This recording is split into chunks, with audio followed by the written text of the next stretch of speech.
Salve pessoal, tudo bem? Quais são os melhores setores para você começar a investir na Bolsa de Valores? Aqueles que são mais seguros, que vão te dar menos sustos e ainda vão te dar dividendos e uma boa rentabilidade. Nesse vídeo nós vamos olhar 4 setores que vão ser fundamentais para você iniciar sua vida na Bolsa de Valores sem susto. Vai ter uma noção do quais são os melhores setores e os mais seguros para você começar. Vamos lá então, sem enrolação. Só larga aquele like, curta, compartilha e assiste até o final, que esses 4 setores vão ser fundamentais para a sua vida de investidor, ok? Vamos lá.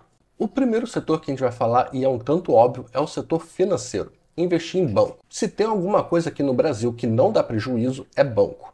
Os bancos aqui faturam lucro na casa dos bilhões. E tem uma carteira diversificada de investimentos e tem várias formas de rentabilizar você, o futuro acionista. Eles têm carteira de crédito, carteira de investimentos, carteira de empréstimos, previdência privada, previdência social, enfim, eles investem no agronegócio, na indústria, na pessoa física. O que o banco faz é diversificar a sua atividade, minimizar os seus riscos e só investir naquilo que ele acha que vai ter um retorno considerável. Se houver um investimento que o banco julgue que não é seguro para eles, eles vão aumentar a taxa que eles vão cobrar e isso rentabiliza ainda mais. Além disso, o banco ele sempre separa uma fatia da sua parte financeira para PDD, que é provisão para devedores duvidosos. Então, dentro do resultado do banco, já tem uma parcela que já prevê um certo nível de calote. Além dessas atividades diversificadas, o banco ele oferece uma estabilidade para sua carteira. Porque aconteça o que acontecer, pelo menos aqui no Brasil, eu acredito, você vai comprar com o seu cartão de crédito. Seja cartão de crédito, seja cartão de débito, você vai ter aquele dinheirinho guardado no banco e esse dinheiro o banco ele usa. Seja a sua fatura do cartão de crédito que você vai ter que pagar, ou seja aquele investimento, ou aquele dinheiro que você deixa na sua conta, ou até mesmo na poupança. O brasileiro ainda hoje investe muito em poupança, né? Investe muito em poupança. Ele sempre deixa aquele dinheiro na poupança e o banco usa aquele dinheiro para emprestar para outras pessoas, para emprestar para outras empresas, rentabilizar e te pagar um retorno, ok? Então, os investimentos no banco, eles são bastante seguros. E aqui você tem Itaú, Bradesco, Santander. Se você quiser Banco do Brasil, que são Itaú, Bradesco, Santander e Banco do Brasil, que são esses 4 principais. Se você quiser investir um pouco mais arriscado, você vai ter o Nubank e o Banco Inter, ok? Além disso, os bancos eles pagam muitos dividendos. Porque, por exemplo, o Itaú é o maior banco da América Latina. Não tem muito mais para onde ele crescer. Então, grande parte do resultado do banco ele distribui na forma de dividendos para os seus acionistas. Por isso que você vê o setor financeiro, o setor bancário, com dividend yield muito elevado. Lembrando que dividend yield é a relação entre o quanto que a empresa paga de dividendos e o preço de negociação com a ação no mercado. É o quanto que as pessoas estão pagando pelo resultado da empresa. Alguns pontos que você precisa analisar antes de investir em banco. O banco, como eu falei, eles lucram muito. E por eles terem essa lucratividade muito alta, sempre há aquele olho do governo nesses lucros querendo inventar uma nova taxa. Então é bem comum você ver na mídia que o governo está querendo taxar o setor financeiro para pegar esse dinheiro dessa taxa e investir em outros lugares. Então isso geralmente mexe com esse setor e você precisa ficar de olho, tá? Outro ponto que você precisa analisar. Com o Covid, os bancos eles sofreram muito. Você diminuiu o consumo, você diminuiu os empréstimos, as empresas deixaram de investir. Então, grande parte do resultado do banco também está atrelado à atividade econômica, tanto das empresas quanto das pessoas físicas. Então, você precisa também ficar atento a esse tipo de atividade. Aqui no Brasil, o setor bancário ele é extremamente regulado, tá? O governo ele emite inúmeras normas para justamente dificultar a criação de novos bancos aqui. Seja por influência dos players que já estão no mercado, ou seja por falta de vontade simplesmente de você incentivar esse setor. Então você, ao investir, esse ponto ele pode ser considerado de duas formas. Ponto negativo, porque você vai ter uma concorrência menor do lado do cliente, isso é péssimo. Mas do lado dos players que já estão aqui em atividade, isso é excelente, esse excesso de regulamentação.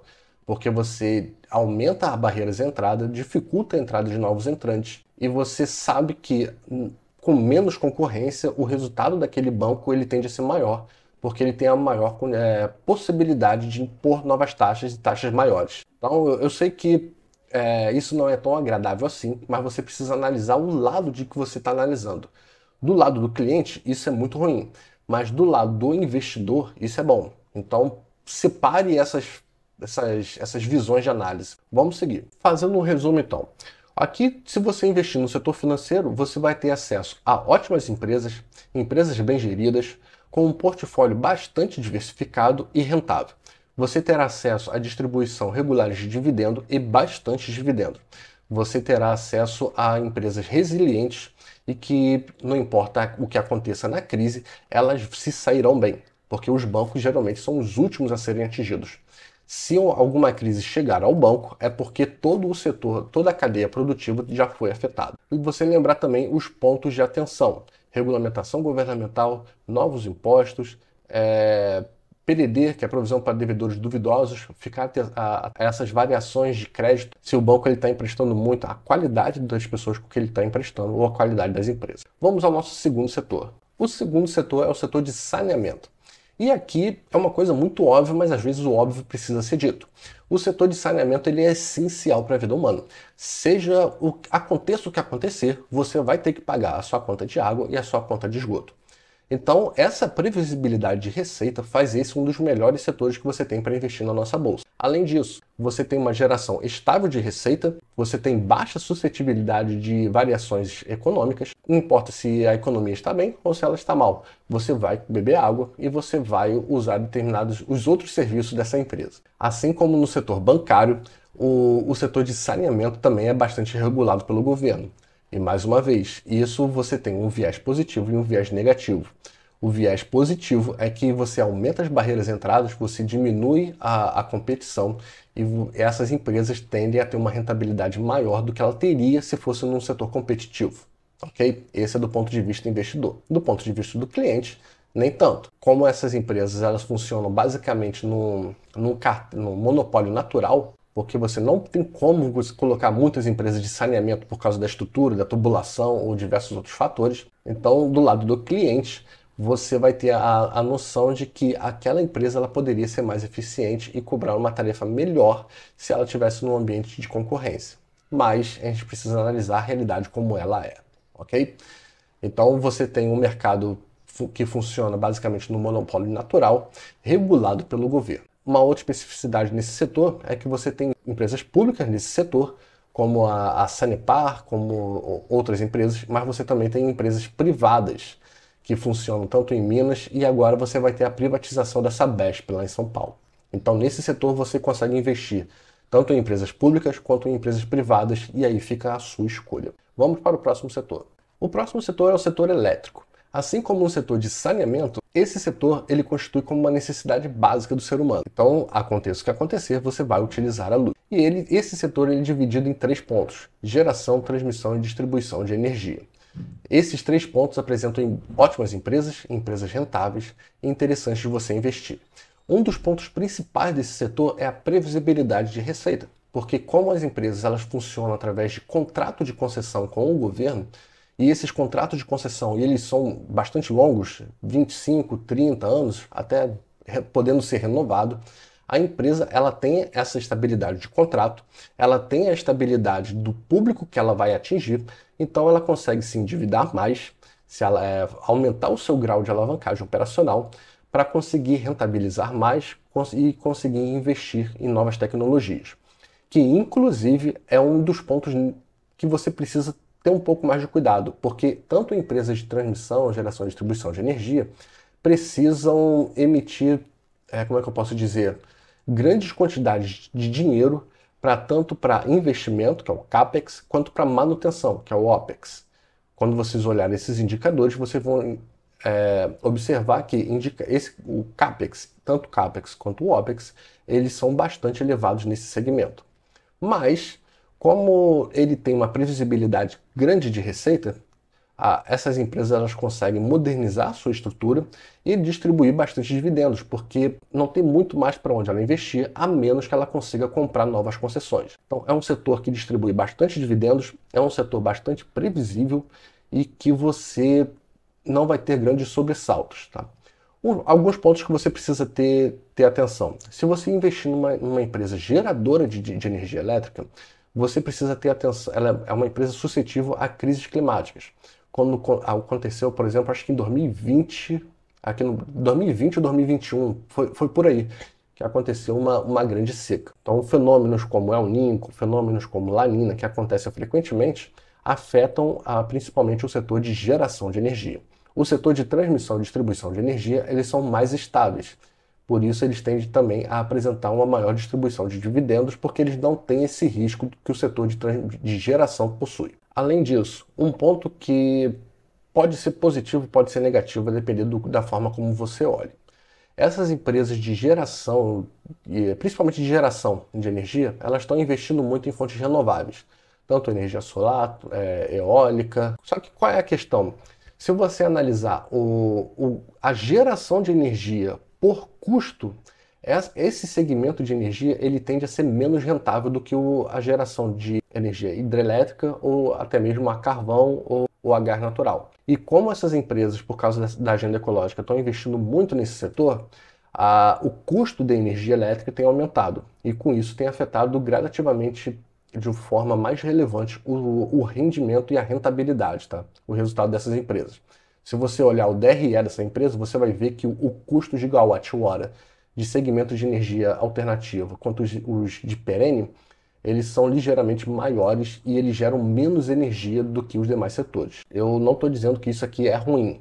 Eu estou dizendo que você precisa definir o olhar com que você vai analisar os números. Se você vai analisar os números como consumidor, é super válido que você queira que a empresa diversifique seus investimentos e invista em energia mais limpa. Tá? Agora, se você vai analisar o resultado da empresa do ponto de vista do investidor, talvez isso não seja a melhor coisa a se fazer, tá? Se você ficar prestando atenção muito nos números. Se você levar em consideração outros pontos, aí tudo bem, tá? Eu só estou colocando aqui para vocês e aí vocês reflitam o que é mais relevante. Então, nós já temos o setor financeiro, temos o setor de saneamento, setor elétrico e vamos ao quarto e último setor. O quarto e último setor é o setor de telecomunicações. Assim como de saneamento, assim como de energia elétrica, o setor elétrico, o setor de telecomunicações ele tem esse caráter essencial, porque a comunicação hoje em dia, tanto das pessoas físicas quanto das empresas, ela constitui como um fator fundamental nas suas relações. As empresas se comunicando com seus clientes, as empresas se comunicando com seus funcionários, com outros players do mercado, e as pessoas na sua comunicação diária. Então, esse setor ele é extremamente importante e estável, olha que beleza, porque o setor de comunicações que você tem a Vivo, você tem a TIM, a Oi não, tá? Você vai ficar mais ou menos ali entre Vivo e TIM. Eles funcionam também através de contratos de concessão. Só que, qual é a questão aqui? Além da previsibilidade de receita, porque aconteça o que acontecer, você vai ter que pagar a sua conta de telefone, você vai ter um ponto que você precisa prestar atenção, que são os altíssimos investimentos. Para você mudar uma tecnologia já instalada, você precisa de muito dinheiro, muito investimento e, em grande parte dos casos, tempo, porque você não consegue mudar as instalações de uma hora para outra. Você primeiro teve a implantação do 4G, que é a Vivo e a TIM. Se você acompanhar o DRE, eles divulgam lá o quanto que eles estão evoluindo na implantação dessas estruturas. Você teve a implantação aqui no Brasil dessa tecnologia. Depois veio a 5G, que as empresas tiveram que suplementar essa tecnologia a já existente 4G. A princípio, até hoje, ainda o Brasil inteiro não está contemplado com a 4G e você já tem a implementação do 5G. E isso requer um investimento muito grande. No momento que você precisa de grandes volumes de dinheiro para investir nessas tecnologias que se modernizam a cada momento, isso funciona como uma barreira de entrada muito grande para novos players. Então, a concorrência para esse setor é muito baixa. Você não tem uma empresa, não são várias as empresas que têm muito dinheiro para sair investindo milhões e milhões todo trimestre para implementar essa tecnologia no Brasil inteiro. Então, esse é um setor que tem muito pouca concorrência e o resultado das empresas geralmente são muito positivos, por causa dessa previsibilidade de receita e que a cada vez mais que elas avançam na implementação da sua tecnologia em novos locais, você tem um aumento de receita dessas empresas que passa a ser também estável, porque eles alcançam o município A e o município B, eles vão ter essa receita. A partir do momento que o município C também passa a ser contemplado por essa tecnologia, esse município C passa a integrar de forma mais estável o resultado da empresa. Então, quanto maior for a distribuição dessas tecnologias pela empresa pelo Brasil, maior tende a ser o resultado dela, a redução do custo por implementação. Então, o que você vai poder esperar desse tipo de setor? É um setor em que as empresas têm baixa variabilidade de ações diárias, há uma coisa que no mercado chama de beta. O beta dessas empresas tendem a ser baixo. O beta é o risco, a grosso modo. Então, quando um beta for baixo, significa que essas empresas têm baixo risco. E todos esses setores que eu falei, o financeiro, o saneamento, telecomunicações e o elétrico, são empresas que possuem beta baixo, ou seja, elas são menos arriscadas do que a média do mercado. Isso é muito importante para você, principalmente que está começando. Então você vai ter no setor de telecomunicações, principalmente Vivo e TIM. O setor elétrico, você vai ter Transmissão Paulista, você vai ter ENGIE e você vai ter algumas outras empresas que eu posso deixar aí na tela do vídeo. No setor de saneamento, você vai ter a Sabesp, você vai ter a Sanepar e você vai ter a Copasa, lá em Minas. E o setor financeiro, você vai ter Itaú, Bradesco, Banco do Brasil, Santander de formas principais. Se você quiser investir de uma forma um pouco mais arriscada, você vai ter aí Banco Inter e Nubank, ok? Então eu vou ficando por aqui. Eu de coração espero que esse vídeo ajude vocês a começarem a investir. Tire esse dinheiro da poupança, que eu sei que você tem guardado, e comece a rentabilizar mais. Deixe o dinheiro do Tigrinho separado, mas não use esse dinheiro de investimento na Bolsa de Valores, seja em fundos imobiliários, seja em ações, para você utilizar esse dinheiro na forma de lazer. Não abre mão dos seus investimentos e da sua liberdade financeira. Um grande abraço. Valeu!